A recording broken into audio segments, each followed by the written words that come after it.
Morning time stories. 90s పెళ్లి చూపులు. శాంతమ్మ ఇల్లంతా చాలా హడావిడిగా ఉంది. ఎందుకంటే తన కూతురికి పెళ్లి చూపులు జరుగుతున్నాయి. పెళ్లి కూతురు సితార కంగారు పడుతూ తన తల్లికి శాంతమ్మతో, అమ్మా, ఇది 90వ పెళ్లి చూపులు. అబ్బాయికి నేను నచ్చినా మనమిచ్చే కట్నం నచ్చదు. ఎందుకమ్మా నన్ను ఇలాగా అంగడిలో బొమ్మలాగా చేస్తారు?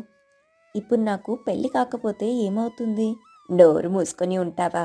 ఒక్క ఆడదాన్ని నిన్ను పెంచి పెద్ద చేయడానికి ఎంత కష్టపడ్డానో నీకు తెలుసు. నేను పోయిన తర్వాత నిన్ను ఎవడు చూసుకుంటాడు? ఒంటరిగా నువ్వు ఇలాగే మిగిలిపోతావా? ఆ మాటకి సితార మిగిలిపోతాను అంటూ ఏడుస్తూ లోపలికి వెళ్తుంది. ఇంతలో తన స్నేహితురాలు అరావలి తనని ఓదార్స్తూ ఉంటుంది. బాధపడకు, మీ అమ్మ నీ మంచి కోసమే కదా చెప్తుంది. నీకు పెళ్ళైతే ఆమె చాలా సంతోషపడుతుంది. 90 మంది నా ఇంటికి వచ్చి తిరిగి వెళ్ళారు. నా గురించి అందరూ కూడా నష్టజాతకురాలని చెప్పుకుంటున్నారు. అలాంటప్పుడు నాకు పెళ్ళి ఎలా జరుగుతుంది అంటూ చాలా బాధపడుతుంది. ఇదిలా ఉండగా ఒక కారు టీకొట్టు రాజు దగ్గర ఆగుతుంది. అక్కడ సుభాష్ అనే వ్యక్తి కారులో నుంచి దిగి అక్కడ రాజుతో మాట్లాడుతూ ఉంటారు. సూరిబాబు, ఇక్కడ శాంతమ్మ కూతురు సితార అంటే మీకేమైనా తెలుసా? ఓ, నాకెందుకు తెలీదు. ఏం కావాలి? అమ్మాయికి పెళ్లి చూపులకు వచ్చింది మీరేనా? కాదు, ఊరికి అమ్మాయి గురించి తెలుసుకుందామని వచ్చాను. అమ్మాయి మంచిదేనా? గుణమంతా మంచిదేనా? అమ్మాయి చాలా మంచిది. ఎవరితో మాట్లాడదు. కాని చాలా సంబంధాలు వచ్చి తిరిగి వెళ్ళాయి. అమ్మాయి జాతకం బాగోలేదనో మరేమో తెలియదు గాని నాకు తెలిసి ఇది 90నో 80నో పెళ్లి చూపులనుకుంటా. ఆ మాట వినగానే సుభాష్ చాలా కంగారుగా, అవునా అంటూ ఆ కుటుంబం గురించి మరింత తెలుసుకుని కారులో వెళ్ళిపోతాడు. కొంత సమయం తర్వాత కారు ఒక చెట్టు కింద ఆగుతుంది. కారులో నుంచి సుభాష్ తల్లి రజని, వాళ్ల చెల్లెలు వర్ష ముగ్గురు దిగుతారు. ఏంటో అమ్మా, అమ్మాయి జాతకం మంచిది కాదని వాళ్ళు చెప్తుంటే అందుకే ఆ దరిద్రం మన ఇంటికి అనుకొని ఆలోచిస్తున్నాను. పైగా అమ్మాయి కూడా పెద్దగా చదువుకోలేదు. ఎందుకు మనకిలాంటి సంబంధం? ఇంటికి వెళ్దాం పదా. అది కాదురా, ఇంత దూరం వచ్చాం కదా. ఇప్పుడు రాము అంటే అస్సలు బాగోదు. అమ్మాయిని చూడు, బాగుంటే జాతకాలు మనం చూపిద్దాం. జాతకాలు కలవకపోతే జాతకాలు కలవలేదని చెప్పేద్దాం. కట్న కానుకలు కూడా పెద్దగా ఇవ్వరంటమ్మా. అలాంటప్పుడు ఎందుకు చెప్పు? నువ్వు నోరు మూసుకో, నీకేం తెలియదులే. ఒరేయ్, ఇంత దూరం వచ్చాం కదా, ఒక్కసారి చూసుకొని వెళ్దాం పదా అని గట్టిగా చెప్పడంతో అతను సరే అని అక్కడ్నుంచి తిరిగి ఇంటికి కారు ముందుకు పోనిస్తాడు. కారు సరిగ్గా సితార ఇంటి ముందు ఆగుతుంది. వాళ్ళందరూ కూడా సితార ఇంటికి వెళ్తారు. సితార తల్లి శాంతమ్మ రండి రండి అని అంటుంది. వాళ్ళందరూ అక్కడే కూర్చుంటారు. వాళ్ల ముందు రకరకాల స్వీట్లు ఉంటాయి. అబ్బాయి స్వీట్ తీసుకోబోతుండగా, ఒరేయ్, గతికితే అతకదంటారు. ఇక్కడ ఏమి తినిపించినా తాగించినా తినకండి, తాగకండి అని చెప్తుంది. అందుకు వాళ్ళు సరే అని అంటారు. కొంత సమయం తర్వాత అమ్మాయిని పిలిపిస్తారా? అందుకు శాంతమ్మ, అమ్మా అరావలి, అమ్మాయిని తీసుకొని రమ్మా. అందుకు తను సరే అని అమ్మాయిని తీసుకుని వస్తుంది. అమ్మాయిని చూసి వాళ్ళందరూ కూడా అమ్మాయి చాలా బాగుందని మనసులో అనుకుంటూ ఉంటారు. అమ్మాయి, కొంచెం అటూ ఇటూ తిరిగి చూపించు అని అనడంతో అటూ ఇటూ తిరిగి చూపిస్తుంది. రజని సరే కూర్చో అమ్మా అని అంటుంది. రజని మనసులో, అమ్మాయికి నడ్డేం లేదు, కాళ్ళు వంకరగా కూడా ఏమీ లేవు, పైగా చెవులు కూడా బాగానే పనిచేస్తున్నాయి. కూర్చో అంటే కూర్చుంటుంది, నించో అంటే నించుంటుంది అని తన మనసులో అనుకుంటూ ఉంటుంది. అమ్మాయికి వంట వార్పు అన్నీ వచ్చా? అమ్మాయికి వంట వార్పు అన్నీ నేను నేర్పాను వదినగారు. వచ్చిన దగ్గర నుంచి మీరే మాట్లాడుతున్నారు. అమ్మాయి ఏం మాట్లాడడం లేదు. కొంపతీసి మాటలు రావా ఏంటి? అయ్యో, అలాంటిదేం లేదండి. అమ్మాయి కొంచెం సిగ్గుపడుతుంది అంతే. పర్వాలేదులే వదినా, ఒక్కసారి మా కోసం పాట పాడు. నాకు పెద్దగా పాటలు రావమ్మా. ఏదో వచ్చిన పాటైతే పాడతాను. అది నచ్చితే పర్వాలేదు, నేను సంతోషపడతాను. ఆ మాట వినగానే రజని తన మనసులో చాలా సంతోషపడుతుంది. అమ్మాయికి మాటలు వచ్చు అని. ఇంతలో సితార పాట పాడుతుంది. ముత్యమంతా పసుపు ముఖమెంతు ఛాయ, ముత్తైదు కుంకుమ బతుకెంత ఛాయా. అని పాట పాడితే వాళ్ళు చాలా బాగా పాడావు అని మెచ్చుకుంటారు. ఇక కట్న కానుకల విషయాలు మాట్లాడుకుంటూ ఉంటారు.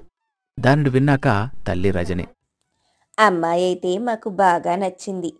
అబ్బాయికి నచ్చిందో లేదో ఇంటికి వెళ్ళిన తర్వాత కబురు పంపిస్తాము.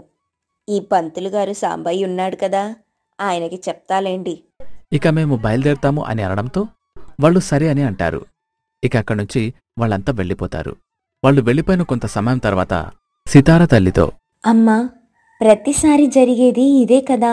నాకు ఈ జన్మలో పెళ్లి కాదు.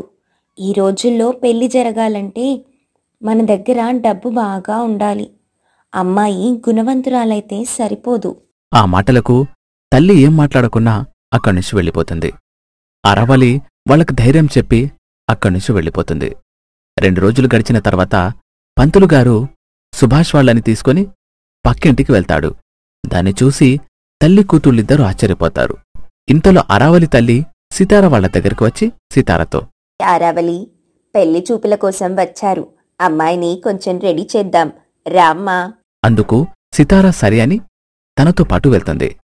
అమ్మాయిని రెడీ చేసి పెళ్లి చూపులకు కూర్చోబెడతారు. అక్కడ సుభాష్ వాళ్ళు సితారాని చూస్తారు. సితార వాళ్ళని చూస్తుంది, కాని ఏం మాట్లాడుకోరు. ఆ సమయంలో అరావలి సుభాష్ని చూస్తుంది. తను చాలా ఆశ్చర్యపోతుంది. అమ్మాయి నేను పెళ్లి చేసుకోవడానికి సిద్ధంగా ఉన్నాను. పంతులుగారు శుభం అని అంటాడు. శకుంతల రాజాయ ఇద్దరు కూడా కట్నకానుకల గురించి మాట్లాడుకుని పలానా తారీఖు పెళ్లి అని నిర్ణయం తీసుకుంటారు. ఆ తర్వాత వాళ్ళక్కడ్నుంచి వెళ్ళిపోతారు. అరావలి సితార ఇద్దరు కూడా సితార ఇంటికి వెళ్తారు. అక్కడ వాళ్ళిద్దరూ మాట్లాడుకుంటున్న సమయంలో తల్లి సితారాని పక్కకు పిలుస్తుంది. ఇక అక్కడికి వెళ్లి తనతో మాట్లాడుతూ ఉంటుంది. సితారా తల్లి చాలా కోపంగా, ఒసేయ్, నీకు కొంచెమైనా బుద్ధుందా? నిన్ను చూసుకోవడానికి వచ్చినవాడు దాన్ని చూసుకోబోతున్నాడు. నువ్వేమో సిగ్గు లేకుండా దాంతో మాట్లాడుతున్నావు. ఇందులో తప్పేముందమ్మా? నేను వాళ్ళకి నచ్చలేదు, తను వాళ్ళకి నచ్చింది. ఇప్పుడిందులో చెప్పడానికేముంది చెప్పు? తనని తిట్టుకోవడానికి ఏమీ లేదు. ఆ పంతులుగారు కనబడతారుగా, అప్పుడు ఆయన పని చెప్తాను అంటూ ఉండగా పంతులుగారు అక్కడికి వస్తారు. పంతులుగారు, అమ్మా, మీ మాటలన్నీ విన్నాను. మీరేం బాధపడకండి. అంతకు మించిన మంచి సంబంధం నేను తీసుకుని వస్తాను. అయినా ఈసారి అందమైన అమ్మాయిలను కూర్చోబెట్టకండి. పెళ్లైన వాళ్ళని, లేదంటే అమ్మాయి కంటే కాస్త నల్లగా ఉన్న వాళ్ళని పక్కన కూర్చోబెట్టండి. అబ్బాయికి ఖచ్చితంగా అమ్మాయి నచ్చుతుంది. లేదంటే ఇప్పుడు జరిగినట్టే జరుగుతుంది. ఈ అమ్మాయి అందగత్తి కాదు అని అనడం లేదు. ఎవరి కళ్ళకి ఎప్పుడు ఎవరు నచ్చుతావో ఎవరికి తెలియదు. కాబట్టి మన జాగ్రత్తలో మనం ఉండాలని చెప్తున్నాను. అంతేలే, నువ్వు చెప్పింది కూడా నిజమే. ఇంతకన్నా మంచి సంబంధం ఏమన్నా వస్తే చెప్పండి. కట్న కానుకలు తీసుకోకుండా ఉన్నవాళ్ళైతే మరీ మంచిది. అలాంటి వాళ్ళు దొరకడం చాలా కష్టం తల్లి. అయినా నేను ప్రయత్నం చేస్తాను అని చెప్పి అక్కడ్నుంచి వెళ్ళిపోతాడు. వీళ్ళిద్దరూ అక్కడ ఉంటే అరావలి ఏడుస్తూ ఉంటుంది. సితార అరావలి దగ్గరికి వెళ్ళి అరావలితో, ఎందుకు బాధపడుతున్నావు? ఎవ్వరికైనా తప్పదు కదా ఇది. పెళ్ళనేది మంచి అదృష్టం. నీకు పెళ్ళైన దగ్గర్నుంచి కొత్త స్నేహితులు, కొత్త బంధువులు వస్తారు. చాలామంది చుట్టాలు ఏర్పడతారు. అప్పుడు నన్ను గుర్తుపెట్టుకుంటావా లేదా? అని ఏదో నవ్వించడానికి ప్రయత్నం చేస్తుంది. కాని అరావలి మాత్రం ఏడుస్తూ ఉండడంతో, ఇప్పుడేమైంది? నువ్వు చెప్తావా లేదా? అప్పుడు అరావలి ఏడుస్తూ, అసలు నాకు ఈ పెళ్లి ఇష్టమా లేదా అని ఒక్క మాట కూడా నన్ను ఎవ్వరూ అడగలేదు. అబ్బాయి ఇష్టమని చెప్పాడు. వెంటనే మా ఇంట్లో వాళ్ళు ముహూర్తాలు పెట్టించారు. అసలు నన్ను ఒక్క మాట కూడా అడగలేదు. సంతలో పశువుని అమ్మినట్టు అమ్ముదామనుకుంటున్నారా ఏంటో నాకు అర్థం కావడం లేదు. అబ్బాయి మంచివాడు. నేనన్ని వివరాలు కనుక్కున్నాను. నువ్వు ధైర్యంగా పెళ్లి చేసుకోవచ్చు. శాంతమ్మ ఆ మాట చెప్పడంతో ఆమె కొంచెం భయపడుతూనే సరే అని అంటుంది. తర్వాత సుభాష్కి అరావలికి పెళ్లి జరుగుతుంది. అరావలి అత్తగారింటికి వెళ్ళిపోతుంది. ఆమెక్కడ చాలా సంతోషంగా ఉంటుంది. అలా రోజులు గడుస్తూ ఉంటాయి. ఒకరోజు పంతులుగారు సితారా తల్లితో, చూడమ్మా, అమ్మాయికి ఎక్కడా సంబంధం దొరకడం లేదు. మీ మేనల్లుడు శ్రీడు ఉన్నాడు కదా, అతనికిచ్చి పెళ్లి చేస్తే సరిపోతుంది కదా. వాడేమీ చదువుకోలేదండి. పొలం పని చేస్తాడు. కొంచెం చదువుకున్న అబ్బాయికిస్తే సుఖపడుతుందని. నేను గనక వాడికిస్తే ఇక్కడ పొలం పనులు చేయాల్సి వస్తుంది. నా బిడ్డని సుకుమారంగా పెంచుకున్నాను. అలాంటి దాన్ని పోయి ఆ పల్లెటూరు మొద్దు చేతిలో పెట్టడం ఎందుకు అని అంటుంది. ఆ మాటలని చాటుగా సితార వింటుంది. సితార తన మనసులో, నిజానికి మామయ్య చాలా మంచివాడు. అతన్ని పెళ్లి చేసుకుంటే నేను ఈ ఊర్లోనే సంతోషంగా ఉండొచ్చు. కానీ మా అమ్మ స్థాయి పైకి చూసి నన్ను ఇలా చేస్తుంది. నాకు పెళ్లి కావాలంటే ఇది ఒక్కటే నిర్ణయం అని అనుకుంటూ ఉండగా పంతులుగారు తల్లితో మాట్లాడి అక్కడ్నుంచి వెళ్ళిపోతాడు. ఆ తర్వాత సితార తల్లి దగ్గరికి వచ్చి, అమ్మా, ఇప్పటిదాకా ఎన్నో సంబంధాలు వచ్చిపోయాయి. అందరూ కూడా కట్నం తక్కువన్న కారణంతోనే పెళ్లికి ఒప్పుకోవడం లేదు. అలాంటప్పుడు మావయ్యకి ఇచ్చి నన్ను పెళ్లి చేస్తే నీ కోరిక తీరుతుంది. పైగా నేను ఊర్లోనే ఉంటాను. నోరు మూసుకొనుండు. నీకసలు ఏమీ తెలీదు. సంతోషంగా బతకాలి అంటే నిన్ను పట్నంలోనే చదువుకున్నవాడికి ఇవ్వాలి. ఆరావళిని చూడు, తన జీవితం ఎంత చక్కగా సాగిపోతుందో. వాళ్ళ అత్త భర్త అమ్మాయిని బాగా చూసుకుంటున్నారంట. నువ్వు కూడా అలాంటి అయ్య చేతిలో పడితే చాలా సంతోషంగా ఉంటుంది నీ జీవితం. తల్లి చెప్పిన మాటలకి సితారాకేం మాట్లాడాలో అర్థం కాక అక్కడ్నుంచి వెళ్ళిపోతుంది. సితారాకి జరగాల్సిన పెళ్లి కొడుకుతో ఆరావళికి పెళ్లి జరుగుతుంది. ఇప్పుడు సితార పరిస్థితి ఏంటి? సితారాకి పెళ్లి జరుగుతుందా లేదా తరువాయి భాగంలో చూద్దాం.